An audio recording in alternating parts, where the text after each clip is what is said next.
ایسے شخص کے بارے میں جو سامنے سے گزرے اس کا کیا کریں؟ یہ سامنے سے گزرنے والا شخص، اس کے لیے بھی کوئی حکم ہے نا؟ گناہگار تو ہے لیکن نمازی کیا کرے؟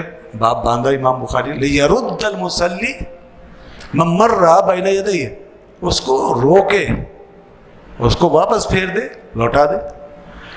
یہ ہے وَرَدَّ ابن عمر فی التشہد، اور ابن عمر نے تشہد میں روکا. سامنے سے ایک شخص گزر رہا تھا، اس کو روکا، تھوڑے سے اٹھ کر روکا. یہ بھی تو اس طرح اگر کوئی اٹھ بھی جائے تو نماز منقطع نہیں ہوگی. اور فی الکعبۃ، اور کعبہ میں بھی ابن عمر رضی اللہ عنہ نے روکا. اسی وجہ سے آج علماء نے، مطلب بعد کے علماء نے یہ لکھا کہ کعبۃ اللہ میں بھی روکیں گے. لیکن دوستو اب آ کر کے جب کہ لوگ لاکھوں میں جمع ہونے لگے، 20 25 30 لاکھ لوگ جمع ہوتے ہیں، پہلے تو اتنا بڑا اجتماع نہیں ہوتا تھا اور اب تو بہت لوگ ہوتے ہیں، تو اب آ کر وہ بعض علماء نے اس بات کی تحقیق کی اور کہا کہ آج کے دور میں روکنا بہت مشکل ہے. اور گزرنے والوں کے لیے بھی یہ مسئلہ ہے کہ وہ کہاں سے گزریں. ہر جگہ نماز ہو رہی ہوتی ہے، لاکھوں آدمی ہوتے ہیں، پیچھے ریلے کے ریلے چل رہے ہوتے ہیں، تو یہ گزر تو ہے. تو اس لیے اب علماء ہمارے اس میں کچھ گنجائش دیتے ہیں کعبۃ اللہ میں کہ ایسی صورت میں آدمی کو اگر نکلنا پڑے تو نکل جائے، پھر کیا کریں. کیونکہ اگر آپ وہاں سے نہیں گزریں گے تو آپ کے لیے بڑے مسئلے پیدا ہو جائیں گے. مثال کے طور پر سب سے بڑا خطرہ تو یہ پیچھے آ رہی ہے فوج، پوری ریلا آ رہا ہے، تو وہ دھکا پڑے گا، کہاں جائیں گے؟ واپس ہو نہیں سکتے. تو اب نمازی نماز پڑھ رہا، اس کے سامنے سے گزرنا پڑ گئی. جی ہاں، تو پہلے ممکن تھا روکنا، روک لیا کرتے ہیں. اچھا، یہاں ابن عمر رضی اللہ عنہ کے حوالے سے آیا کہ انہوں نے کعبۃ اللہ پہ روکا، لیکن آپ صلی اللہ علیہ وسلم کے حوالے سے ایسی حدیث آئی ہے کہ حضور نماز ادا فرما رہے تھے، وہ لوگ سامنے سے گزر رہے تھے. تو اب جن علماء نے اجازت دی ہے آج کے دور میں، تو انہوں نے ان حدیثوں کو سامنے رکھا. تو آج مجبوری بالکل ظاہر و باہر ہے. لیکن میں یہ عرض کروں گا کہ ساری چیزوں کو سامنے رکھیں، کیونکہ سامنے سے گزرنے کی وعیدیں بہت ہیں، تو اس کو بالکل کھلی چھوٹ نہیں دے سکتے، نہیں دینی چاہیے کہ ہر ایک کو جب چاہے گزر جائے. ہاں دیکھنا چاہیے کہ اگر بچ سکتے سامنے سے گزرنے سے بچ سکتے، کیونکہ ایسا بھی ممکن ہوتا ہے بہت دفعہ کہ آپ پیچھے سے گزر جائیں، تھوڑا سا ادھر ادھر سے نکل جائیں، تو یہ بھی ممکن ہے. تو یہ کریں، بچ سکتے ہیں تو بچیں، نہیں بچ سکتے تو پھر گزر جائیں اور اللہ تعالیٰ سے ڈرتے ہوئے کہ اللہ معاف فرمانا، اور یہ عذر ہے، یہ مجبوری ہے. ٹھیک ہے جی، کیونکہ آگے حدیث بہت سخت ہے اس بارے میں عرض کرتا ہوں. فرمایا کہ وقالا ان ابا، اگر گزرنے والا انکار کرے اور گزرنا ہی چاہے، الا ان یقاتلہ، اور وہ اس کے لیے اگر لڑنا چاہتا ہے، تو فرمایا کہ قاتل ہو تو اس سے لڑ. یہاں تک فرمایا اگر وہ لڑنا چاہتا ہے تو پھر تو اس سے لڑ، لیکن اس کو روک. یہ بڑی سخت بات فرمائی گئی ہے. لڑنے کا ذکر ہے کہ لڑنا چاہتا تو لڑو پھر اس سے، لیکن یہ جو سخت بات کی گئی ہے یہ مبالغے کے لیے کی گئی ہے، یہ عمل درآمد کروانے کے لیے نہیں ہے. بعض چیزیں مبالغے کے طور پہ کی جائے. جیسے نہیں کہہ دیتے میں تجھے جان سے مار دوں گا، جان سے تھوڑی ماریں گے. آدمی اپنے بچے کو کہہ دیتا ہے میں جان سے مار دوں گا، ٹانگیں توڑ دوں گا، آنکھیں نکال دوں گا، کہتے نہیں کہتے؟ تو کیا کبھی نکالی کسی نے آ کے؟ کبھی جان سے؟ یہ شدت کے لیے، مبالغے کے طور اس طرح کے الفاظ بولے جاتے. اب یہ لڑنے کی بات کہ لڑ، تو مطلب یہ ہے کہ مطلب بہت برا کام ہے جو گزر رہا ہے سامنے سے، تو جتنا جہاں تک روک سکتے روک. اچھا، یا پھر اس میں یہ بھی ہو سکتا ہے جیسا کہ لکھا ہے علماء نے، دل میں لڑو، دل میں اس سے ایسی نفرت کرو جیسے لڑائی ہو گئی، پسند نہ کرو اس بات کو. اور کئی حدیث میں فرمایا یہ شیطان ہے، جو گزر رہا ہے نا آگے سے، یہ شیطان ہے. تو دل میں جتنی نفرت کر سکتے ہیں کریں اس سے. تو جناب یہ ہے اس میں مسئلہ. تو اب کہاں تک، کتنا روکیں، پھر کہاں تک روکیں، اس کے لیے پھر ہمارے یہاں یہ ہے، علماء نے یہ لکھا کہ اور بھی علماء اس سے متفق ہیں، جیسے امام مالک کے یہاں بھی کوئی زیادہ سختی سے نہیں کہا گیا. تو اس میں یہ کہا گیا کہ بھائی سبحان اللہ کہیں، اگر کوئی سامنے سے گزر رہا ہے تو اس کو روکنے کے لیے سبحان اللہ کہیں. اور یہ حدیث سے ثابت ہے. آپ نے جب آپ کو نماز میں کوئی معاملہ درپیش ہوتا تو آپ سبحان اللہ فرماتے تھے، اور بلکہ فرمایا بھی کہ جب تمہیں بھی درپیش ہو تو کہو سبحان اللہ، تو اتنی آواز سے کہ وہ سن لے. اچھا، یا پھر اشارہ کریں, اشارے سے روکیں, ہاتھ سے اشارہ کر دیں, رک جائے گا. بس یہ احادیث میں آیا ہے.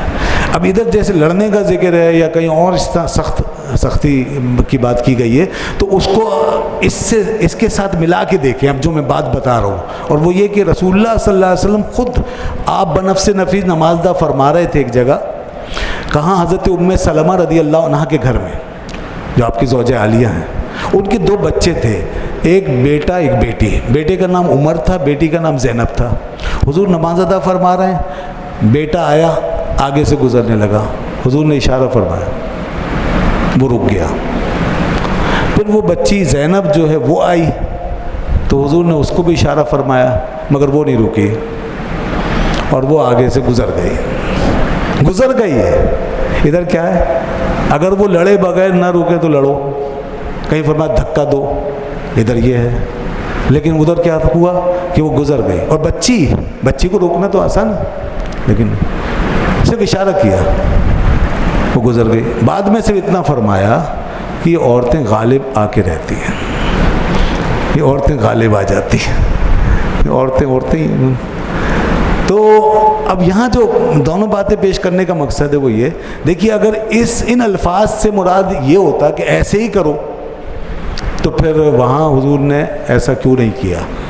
اور بچوں کا معاملہ تھا تو روکنا زیادہ آسان تھا, پکڑ کے پیچھے کر دیتے, کر سکتے, لیکن نہیں کیا.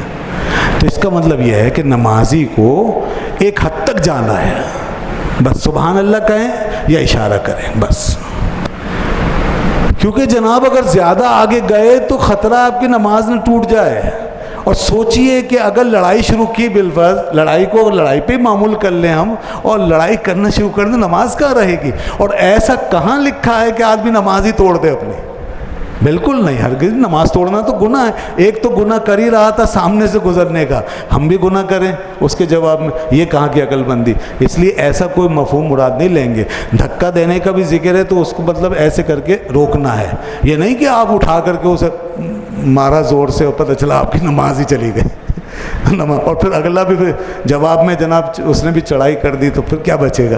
تو اس لیے ایسا نہیں ہونا چاہیے, یہ ان حدیث کو سمجھنا چاہیے.